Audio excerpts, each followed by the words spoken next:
I think Tottenham's situation is the problem that they don't invest.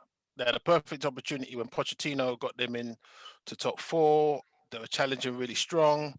They were just about to move to the new stadium. Or, no, they were building a new stadium. And then they went a couple of transfer windows where they didn't even buy a player. So to me, the Daniel Levy of the world isn't going to ever invest heavily in Tottenham for But them I to just said it, compete at though, the they were top level. building a stadium, though. Yeah, but that's the problem. You build the stadium, and they don't look down the road and see what happened at Arsenal. Everyone was talking about, oh yeah, all the Tottenham fans were talking about, yeah, we built a new stadium, XYZ. It cost 3 times the amount. It cost them £1 billion. If you're not firing on all cylinders by the time you reach that stadium to have that team together to carry you through for the first 2 or 3 years, there's no way you're gonna do it after that. No So way. now, one of the things that Keane said, or one of the things he spoke about, which I don't agree with him because he says the way he put it, it looked like he said only Son and Kane will pretty much walk into any team in the world right now.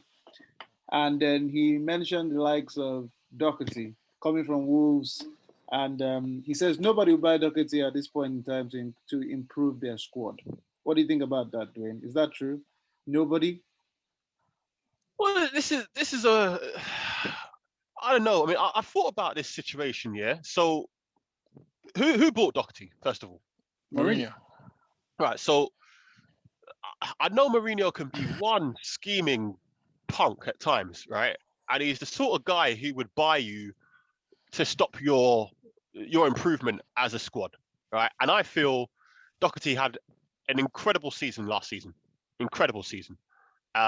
He was hot, and I almost feel like you bought him just to halt Wolves' assault on the top four, because a lot went through Doherty's game. He was down that wing like no man's business. He was getting in the box plenty of times as if his name was Alonso at Chelsea. And I wonder whether he bought Doherty to displace Aurier. Did he actually do that to displace him, or did he do that to rip apart Wolves' game? So you pretty much Bro, think Mourinho bought Doherty out of spite just to fault Wolves, pretty much. It's a Mourinho way, you yeah, know. it's his way, but Wolves aren't something that Tottenham should worry about, to be honest. You say that, but this is what I'm saying. Wolves were sniffing around that possible top four. They were sniffing around. They were a danger to many teams, just like Arsenal will be in the next couple of seasons. Yeah, Arsenal in the but next couple of seasons will be sniffing around that top four, and they'll be a danger. So yeah, no, don't be no, surprised if people try and take their players now. It's like even Villa with the Grealish situation, right? Even now we've got the same situation. We know the likes of Man United and so on. If they take Grealish, watch how fast we go back down, back into relegation form. We know But but this. but to counter that argument, then what Mourinho should be focusing on is buying himself a very good right back to replace Aurier, and not Yes, worry of about course. taking, because if he improves his squad, then he doesn't need to worry about Wolves. He yeah, can there you leave Which is go. Doherty at true. Wolves. But the Yeah, thing is, yeah, I but agree. the thing is, because Tottenham won't give the money to invest, and especially now, you have to spend a lot more money to get players because Mm, there's a lot more people buying, and Tottenham has never been ones to spend money. They don't do that. That's never been mm. them. So until they change their hierarchy, they are where they are, and Tottenham will probably slip if Harry Kane and Son leave. If Harry Kane leaves this summer, even if he goes for 150 million, look at the Gareth Bell situation. When Tottenham sold Gareth Bell for what, 100 million or whatever it was, 85 million or Getting players for 80 that million, money. right? Look how long they waited before they spent the money, He has and look at pretty, the type he of has players pretty they much bought. had, he has pretty much had to come back.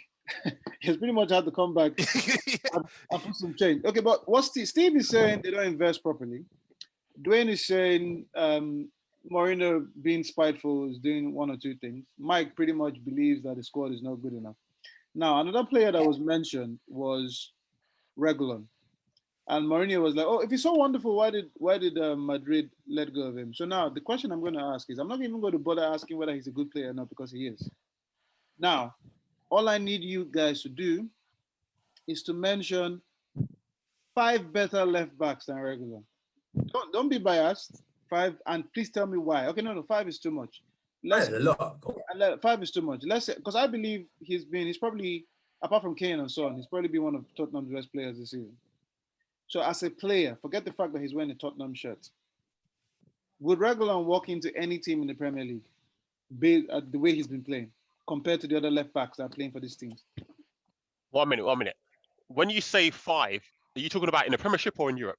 No, don't worry about the 5. The question now is simple. Will he walk into any team? Not any team. Not any team. I don't think he'll get into. He won't get into ahead of Tierney. He won't get in ahead of Robertson. Would he get in ahead of Digna Everton? Don't think so.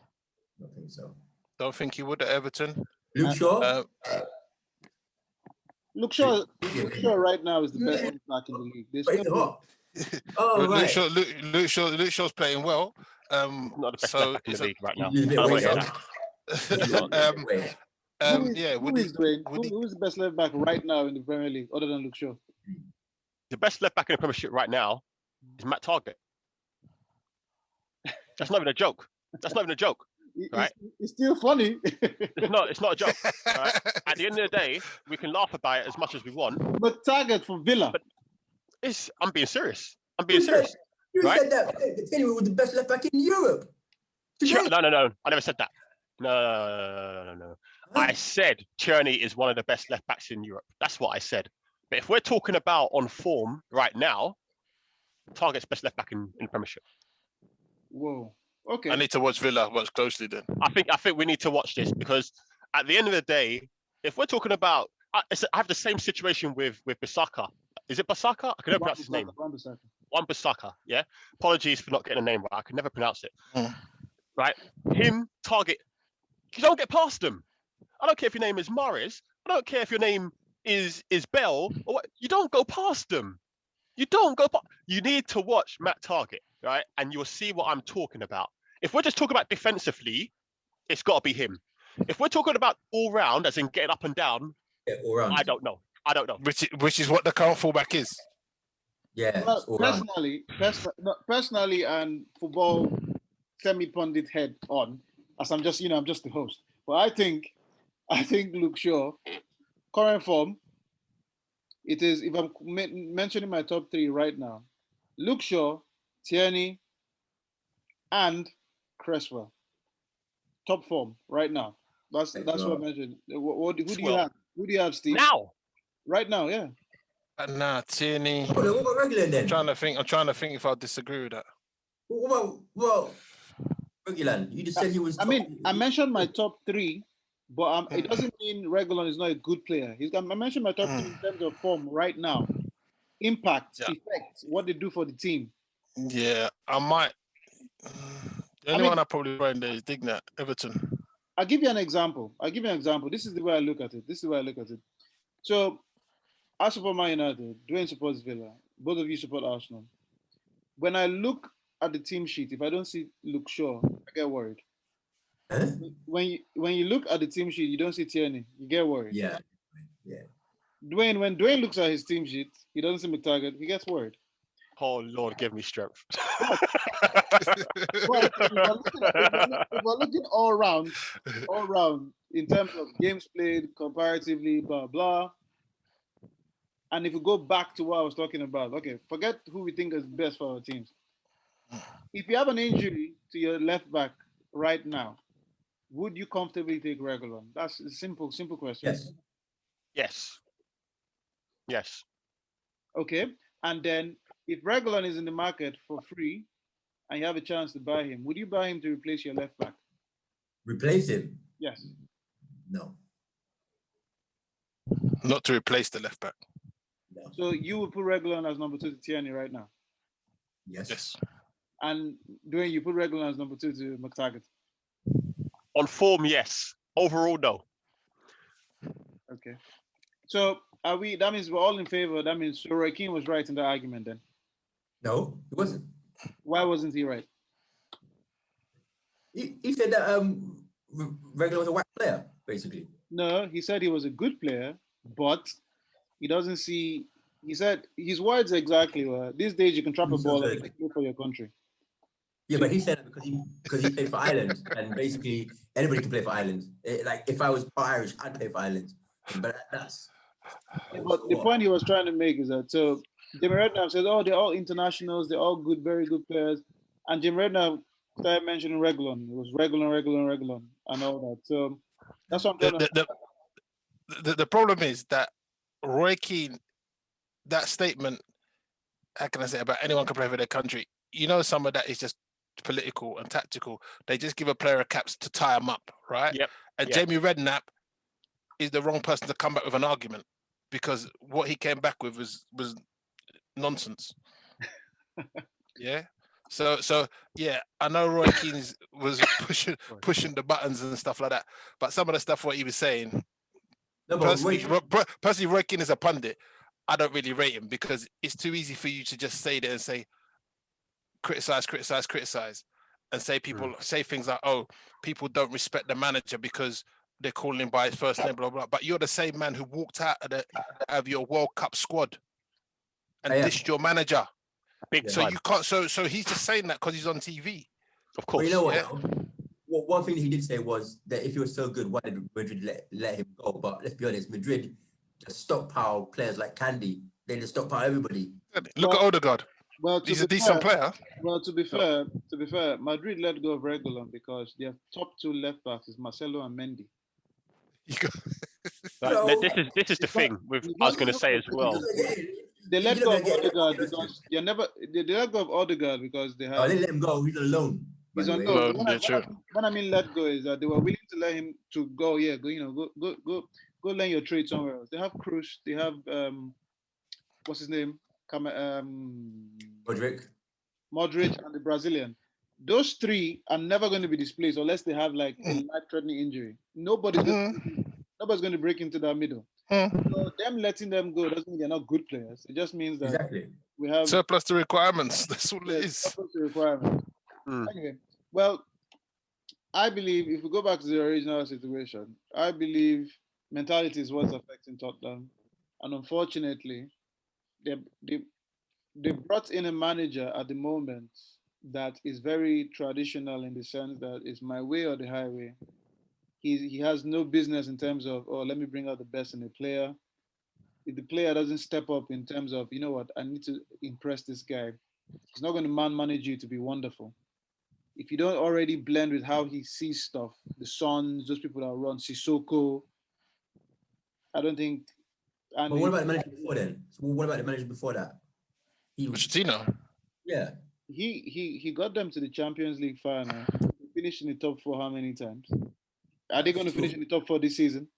And with Pochettino, they didn't back him. So to me, he had to leave.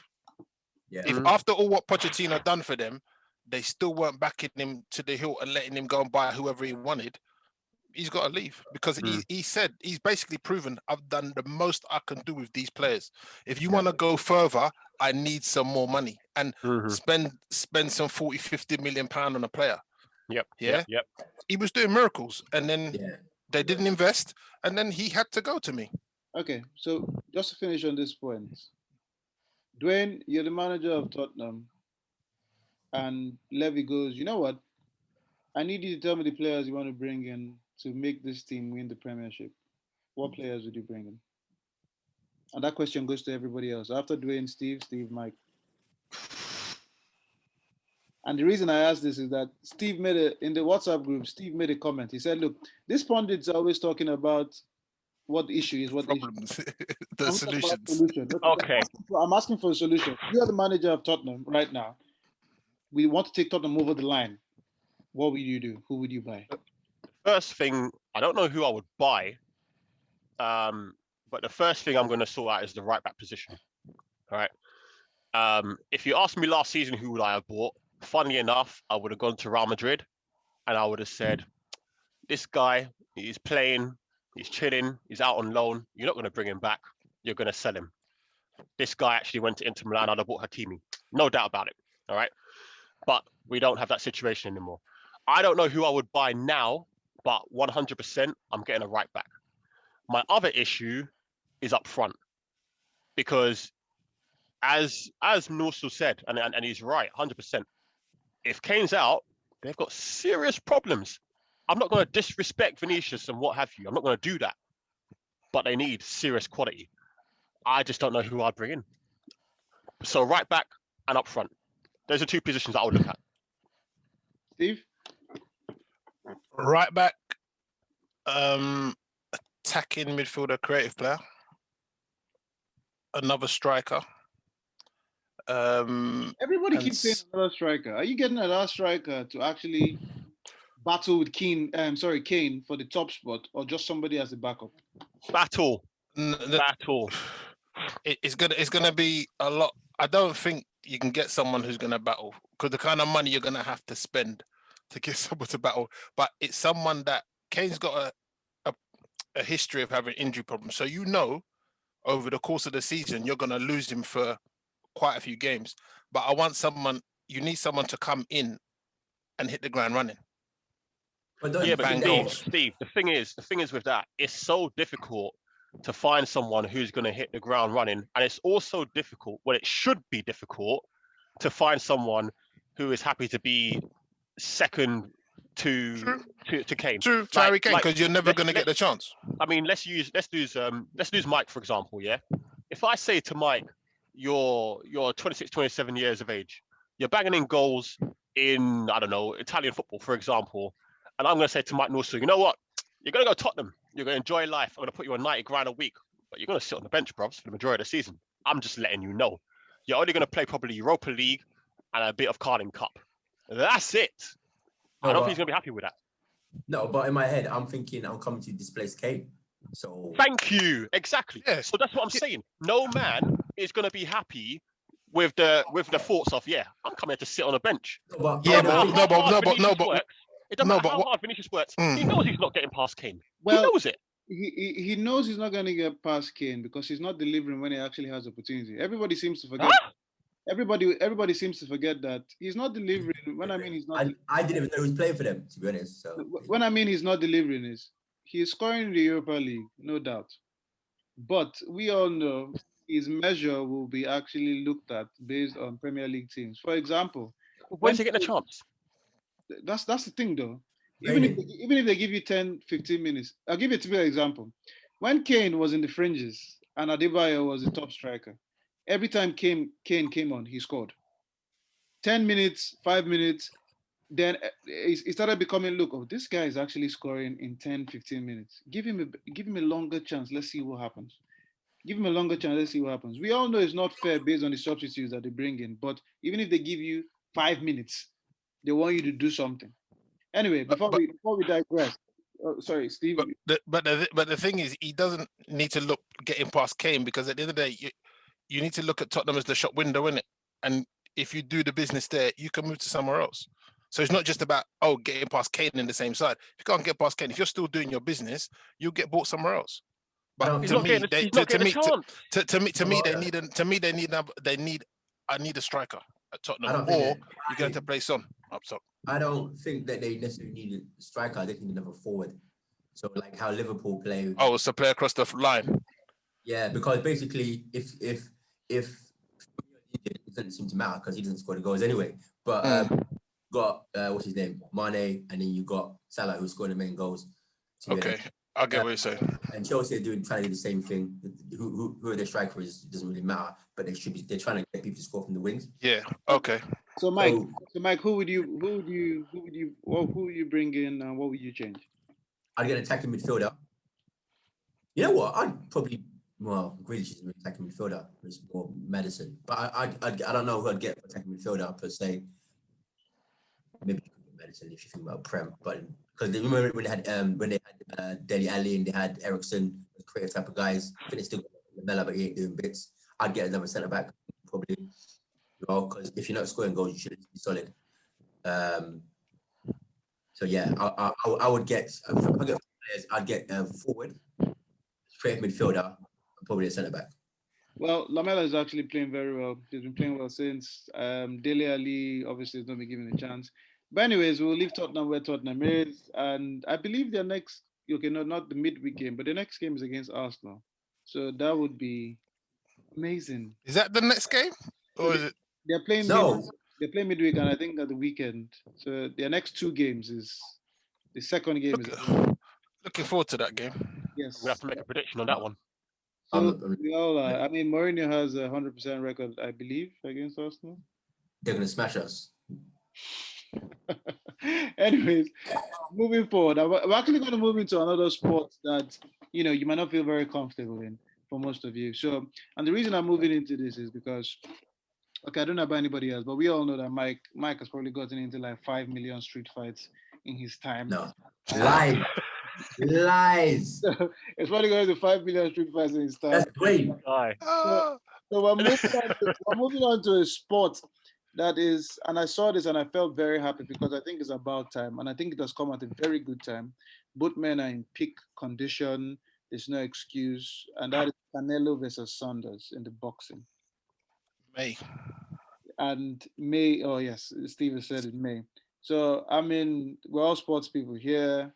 Canelo is, apart from the Mayweather loss, he has pretty much battered almost everybody. Yes, he drew with Triple G for the first fight and pretty much schooled him in the second fight. Saunders has always been, to me, he's a very good boxer. I don't doubt that. But this, to me, is actually going to be the test. He has asked for the best. He has gotten the best. What do you think? How do you think this fight is going to play out, and why, Steve? I haven't seen enough of Saunders, to be honest. But I'll go with Canelo, just because of what I've seen Canelo do in the ring. But based on and what the you're fights he's had. what do you think he will be able to deliver?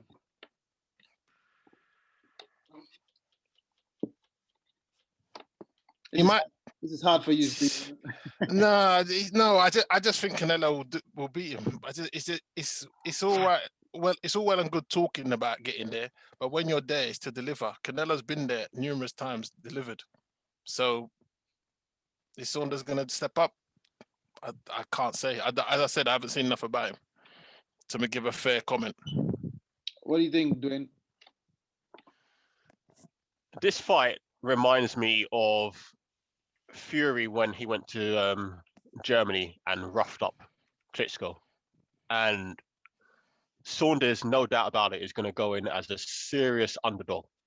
We need to remember that Saunders' fighting style is very similar to Fury's. We need to remember that his feet movement is ridiculous.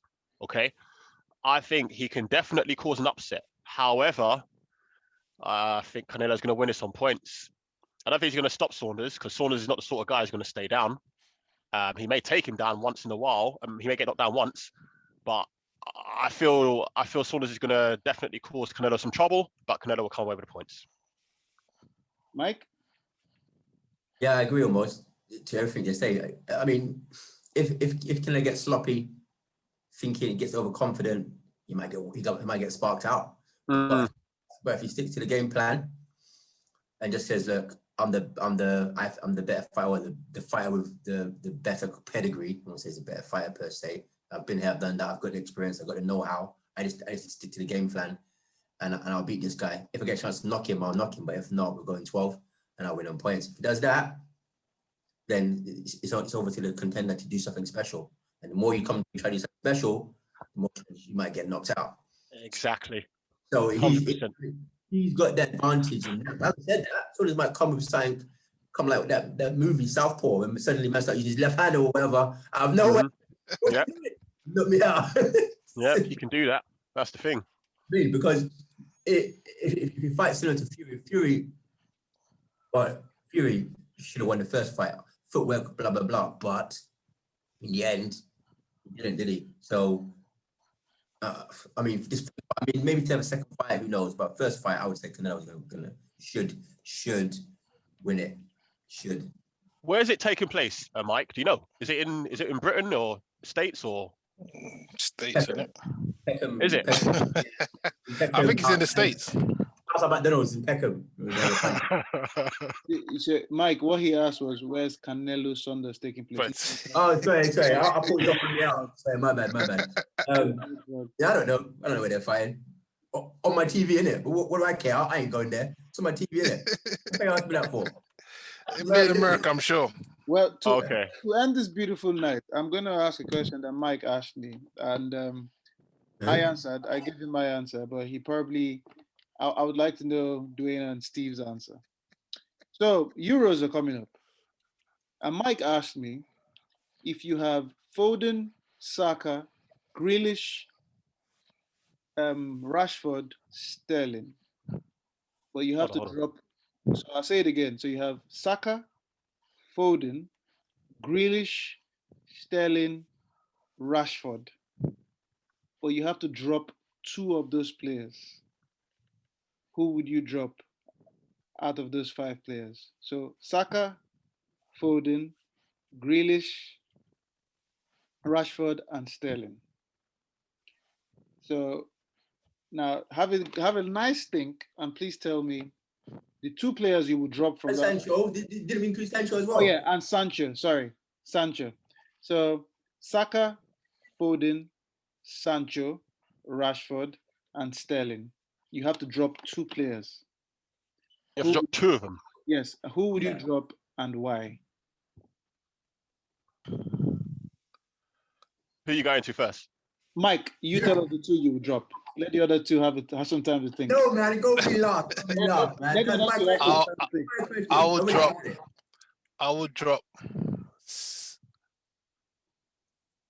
I would drop Sancho and Foden.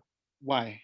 Because the other three give me options that I don't have. So, for example, Saka can play numerous positions. So he can play left back. Say again? But he won't for England. Yeah, but if I'm in a tournament and I've got a player that can play 3 or 4 positions very well, then that's something I'll go with. Grealish, I think his style of play is unique to England's personnel. And Rashford, I think he's the biggest goal threat. So out of all of them. You would drop Sancho, that currently has 16 assists and 11 goals, or I think thereabouts. And who else did you say you say you drop Sancho and on Foden? Yeah. And you drop Foden as arguably the young player of the year so far, and probably win the Man City. You're taking the other three because they give you versatility, diversity, and utility, pretty much. Yep. Okay, Dwayne. I think I have to basically second everything Steve has just said. The first person I would have taken out of that 6 would have been Saka, exactly for the reason of versatility. There's always injuries in these big competitions. Clearly, Southgate hasn't got confidence in left-sided defenders as it is, keeps playing Trippier on that side and whoever else. He's not even looking at likes of Cresswell or Target, for example. I don't see that changing anytime soon, so you've got to take Saka, 100%. Grealish, I think he suits European football. His guile and the way he moves, I think he's got to be there. Rashford, yeah, go for it, 100%. Foden's got, he's got to go, man. Sorry, he can't be on the plane. Foden's got to stay out as well. He can't go. Foden has to stay out, and begrudgingly, I can't believe I'm saying this, Sancho, man. Sancho, I want him on the plane, but he has to stay out. All right, Mike. But Foden has to, he can't be on the plane. No way. It's like I said, these just mimicked what I'm saying. Saka has to go. You know why he has to go. I don't need to say it. He's on the plane already. Gareth already told me anyway, so I know he's going. Yeah? Something the other day. And then, so Foden, so basically, it comes down to this. It's Foden or Saka, I think. Yeah? Yeah, exactly. Yeah. No. So Foden, you've got on the right? You play on the right, probably. Yeah. But then you could play Saka there, or you could play Sancho there. They give you similar qualities to Foden. So I think Foden will go. I don't know if he will actually go. Oh, my thing's gone. But that's what will happen. That's what I would do. And then I would drop Sancho. But I'm only dropping Sancho because I don't see him play enough. But obviously, I don't watch the league all the time. So I'm just good on these numbers. Numbers look great. So yeah, all right. But I stick with Prem boys. Having said that, though, is that what Gareth is going to do? Well, we never know what Gareth's going to do. I mean, my opinion doesn't matter as just the host, but I mean, I would drop Saka and Foden. But hey, who cares about who cares about what I'm talking about? Well, ladies and gentlemen, What? Good. yeah, ladies and gentlemen, it's been a wonderful night. Big Steve, Mike N, thank you very much for joining us. We shall see you again in about a fortnight. Dwayne P. Frank, continue the predictions on YouTube and keep giving us winners. Believe. Yep.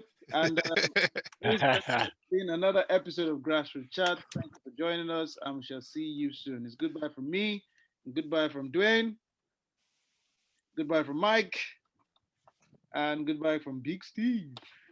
All right.